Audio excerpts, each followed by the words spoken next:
ఈ రోజు ఏది నిజమో ఏది అబద్ధమో తెలుసుకోలేనటువంటి సిచ్యువేషన్స్ మాలాంటి వ్యక్తులకే ఏర్పడితే ప్రజలకు ఏది వాస్తవాలో ఏది అవాస్తవాలో తెలుసుకోలేని కన్ఫ్యూజన్ లో ఉన్నారు. ఈ రోజు ప్రింట్ మీడియా ద్వారా గానీ, ఎలక్ట్రానిక్ మీడియా ద్వారా గానీ, అదేవిధంగా సోషల్ మీడియా ద్వారా ప్రజలకు నిజాలను మాత్రమే నిర్భయంగా తెలియజేయాలి. కానీ ఈ రోజు అబద్ధాలను నిజాలుగా, నిజాలను అబద్ధాలుగా తెలియజేస్తున్నారు మేడం. ఇది ముమ్మాటికి పత్రికా యాజమాన్యాలు కూడా గమనించాలి. అది ప్రింట్ మీడియా అయినా, ఎలక్ట్రానిక్ మీడియా.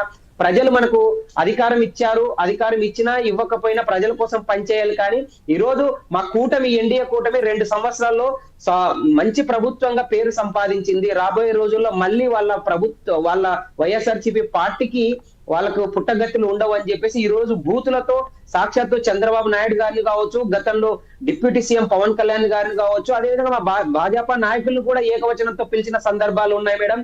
ఈ రోజు మేము తాటాకు చెప్పులకు భయపడము.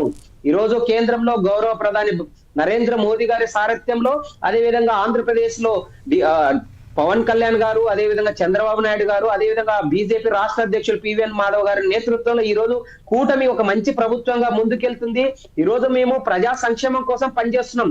ఈ రోజు ప్రజల యొక్క కష్టాలు ప్రభుత్వం గుర్తించకపోతే కూడా భారతీయ జనతా పార్టీ ఆధ్వర్యంలో ప్రజల వద్దకు మేము వెళ్లి జనతా వారధి ద్వారా వాళ్ళ సమస్యలు తీసుకొని ప్రజా సంక్షేమం కోసం కృషి చేస్తున్నాం.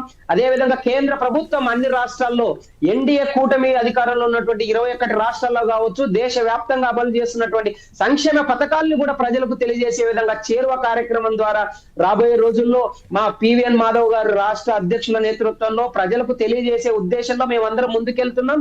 ఈ రోజు కేవలం అంబటి రాంబాబు గారు కావచ్చు, ఇతర వైఎస్ఆర్సీపీ పార్టీ నాయకులు కూడా తమ ఉనికి లేకుండా పోతుందనే ఉద్దేశంలో ఈ రోజు కూటమి ప్రభుత్వంపై అవాక్కులు చివాక్కులు తెలియజేస్తున్నారు మేడం.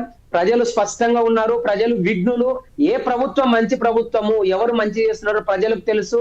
రాబోయే రోజుల్లో ఖచ్చితంగా కూటమి, ఎన్డీఏ కూటమి ఇంకా వెల్ఫేర్, అదేవిధంగా సంక్షేమం, అభివృద్ధి లక్ష్యంతో ముందుకెళ్తాం. ఖచ్చితంగా ఇలాంటి వాటిని గట్టిగా ఎదుర్కొంటాం మేడం, ధీటుగా బదులిస్తాం మేడం. మల్లికార్జున్ గారు, ఇప్పుడు రాజకీయాల్లో విమర్శలు ప్రతి విమర్శలు చేయడం అనేది సర్వసాధారణమే. సహజంగానే ఒకరు అధికారంలో ఉన్నప్పుడు, ఒకరు ప్రతిపక్షంలో ఉన్నప్పుడు ఇలా మాట్లాడుకుంటూ ఉంటారు. బట్ పరిమితులు దాటినప్పుడు అది ప్రజాస్వామ్యానికి అవమానకరంగా ఉంటుంది కదా.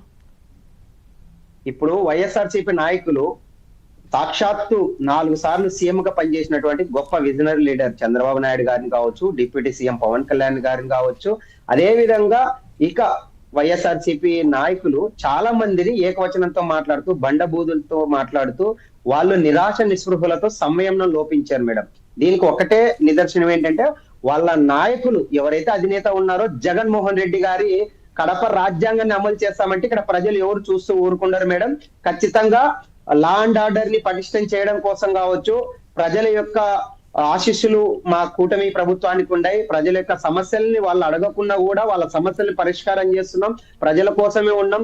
ఏదైతే డాక్టర్ బిఆర్ అంబేద్కర్ గారు రాజ్యాంగంలో పేర్కొన్నటువంటి of the people, for the people, by the people, serve the people అనే దాన్ని మేము ముమ్మాటికి అమలు చేస్తున్నాం. కాబట్టి ప్రజల యొక్క ఆశీస్సులు మాకున్నాయి. వాళ్ళ పార్టీ ఉనికి లేకుండా పోతుందని చెప్పేసి డైవర్షన్ ఆఫ్ పాలిటిక్స్ లో భాగంగా, ఎత్తుగడలో భాగంగా ఎక్కడైతే రాష్ట్రంలో అనిశ్చితిని ఏర్పాటు చేయాలి, శాంతి భద్రతలకు భంగం కలిగించాలని చెప్పేసి ఈ రోజు డైవర్షన్ ఆఫ్ పాలిటిక్స్ కి వైఎస్ఆర్సీపీ నాయకులు తెరలేపారు మేడం. ప్రజలు మేధావులు, ప్రతి ఒక్కరికి విఘ్నులు కాబట్టే వాళ్ళకు 11 సీట్లు ఇచ్చారు. అయినా కూడా వాళ్ళు సిగ్గు రాలేదు మేడం. రాబోయే రోజులు ఆ 11 సీట్లు కూడా ఇక రావు, మేము రానివ్వకుండా చేస్తాం మేడం ఖచ్చితంగా. కానీ అసలు జరిగింది కూడా అక్కడ చాలా చిన్న గొడవే. అక్కడ ఏం చేశారు, టీడీపీ వాళ్ళు కల్తీ లడ్డు అనే ఒక ఫ్లెక్సీని పెట్టారు. దాన్ని తొలగించే క్రమంలో, అంటే అది ఏర్పాటు చేశారని చెప్పేసి అది తీసేస్తుంటే ఆయన ప్రదర్శించిన తీరు, నిజంగా ఆయన మాట్లాడిన మాటలు రాజకీయ విశ్లేషకుల్ని, నిపుణుల్ని సైతం ఆశ్చర్యానికి గురి చేస్తుంది. విస్మయం వ్యక్తం చేస్తున్నారు వాళ్ళు కూడా. అసలు ఏంటి, పదవిలో ఉండి మాజీ మంత్రిగా పనిచేసిన వ్యక్తి ఈ రోజు సీఎం పదవిలో ఉన్నటువంటి వ్యక్తిని ఈ విధంగా దుర్భాషలాడడం అనేది అసలు సమంజసమేనా? అట్లీస్ట్ ఆ పదవికి మనం రెస్పెక్ట్ ఇవ్వాలి కదా.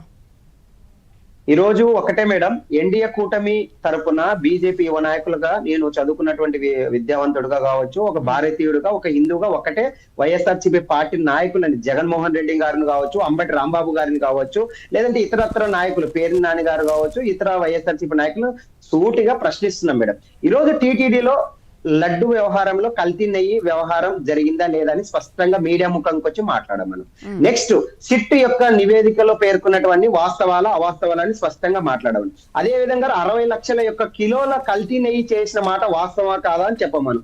250 నుంచి 260 కోట్ల స్కామ్ చేశారు, వాటికి సమాధానం చెప్పమను. అదే విధంగా దర్శనాల యొక్క టికెట్ల రేట్లు ఏ విధంగా దోచుకున్నారో ఈ రోజు ప్రజలకు, మీడియాకు, అదే విధంగా కూటమి ప్రభుత్వం యొక్క నాయకులకు ఈ రోజు వాళ్ళ సమాధానం చెప్పమను. అదే విధంగా గతంలో తులాభారం అని చెప్పేసి భక్తుల యొక్క కానుకలు ఏ విధంగా శ్రీవారికి ఇస్తే వాటిలో 50% టీటీడీ యొక్క ఖాతాలో ఈ రోజు వాటిని జమ చేయకుండా దాంట్లో స్కామ్ చేసిన మాట వాస్తవం కాదా, దానికి సమాధానం చెప్పమను.